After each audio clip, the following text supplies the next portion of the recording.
Okay, so picture this. It's 2025, and almost every company on the planet has jumped on the AI bandwagon. But here's the crazy part. A staggering 96% of them saw basically no immediate financial return on that investment.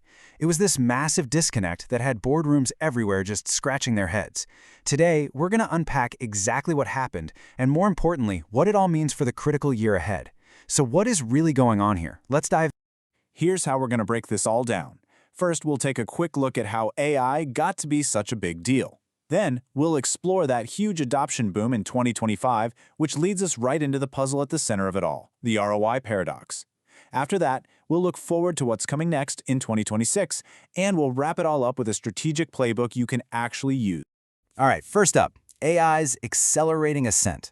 To really get a handle on the challenges and the opportunities we're facing today, we have to rewind a bit and look at the key moments that took AI from a sci-fi concept and put it right at the center of business strategy. What's so cool about this timeline is you can see these huge leaps in capability. I mean, back in '97, Deep Blue beating a chess master showed us a machine could think strategically. Then, boom, 2011, Watson goes on Jeopardy and proves AI can understand our tricky, nuanced language. Fast forward to 2020, GPT-3 kicks off the whole large language model craze. But the real game changer? 2022. ChatGPT put this incredible power into the hands of millions, and suddenly, AI wasn't just a nice-to-have, it was an absolute must-have. And that mainstream moment in 2022? Well, it set the stage perfectly for the 2025 adoption boom. This is the point where AI stopped being some futuristic idea and became a non-negotiable part of how companies operate. And the scale of this shift? Well, it was just incredible. Just get a load of this. By 2025, a whopping 88% of companies were using AI. And we're not just talking about the big tech giants. We're talking everyone, across every industry imaginable. Suddenly, the question wasn't if you should use AI, it was how fast can you get it implemented?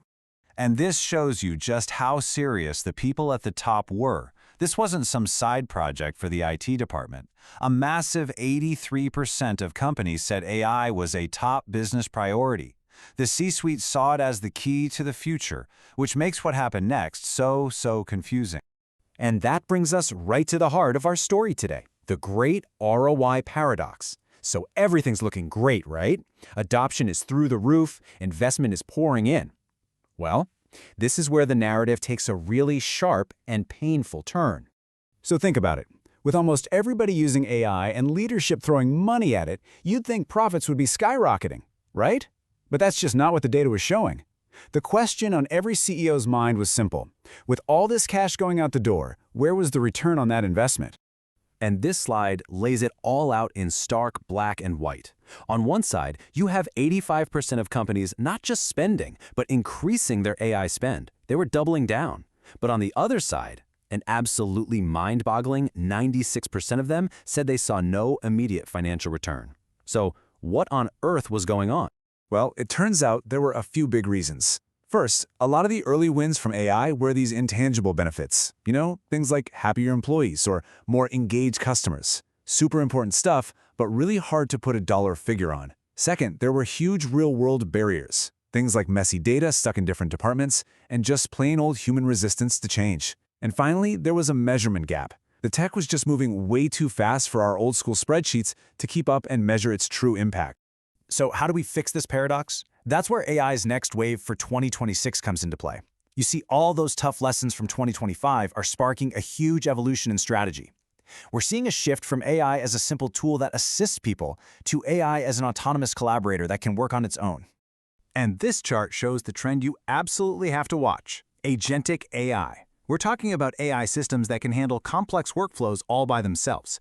In 2025, less than 5% of business apps use them, but by 2026, that number is projected to leap to 40%. That's not just growth, my friends, that's an explosion. This is a massive change from just automating a single task to granting AI real operational autonomy. So what's the engine behind this big shift? It's another key change. We're moving from those huge, one-size-fits-all, large language models to smaller, specialized, small language models, or SLMs. These are purpose-built for specific business tasks. They finally let companies get that perfect balance of good, cheap, and fast, which is exactly what you need to start seeing a real return on investment.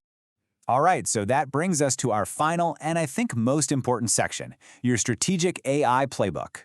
We've seen the past, we've seen the problem, and we've seen the future. Now let's talk about what you can do to move beyond just playing around with AI and start driving real, measurable change in 2026. And I think this quote from Professor Karan Girotra really nails it. He warns leaders to avoid innovation theater. You know what he's talking about. Those big, flashy AI projects that get a great press release, but don't actually do anything meaningful for the business. It's all sizzle, no steak.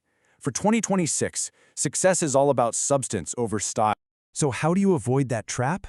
It really boils down to 3 strategic imperatives. First, redesign, not just automate. Don't use this revolutionary technology to put a Band-Aid on a broken process.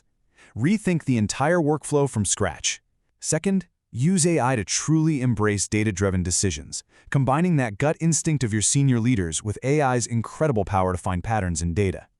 And third, you have to build the right infrastructure, one that's actually designed for the unique economics of running AI at scale. So as we've seen, the whole AI landscape is shifting under our feet. The companies that win in 2026 won't be the ones that just have AI. They'll be the ones that have redesigned their business around AI. And that leaves every leader with one final critical question to ask themselves. As you look to the year ahead, is your business just automating the old way of doing things, or are you truly building something new? Because the answer to that question is going to separate the winners from everyone else.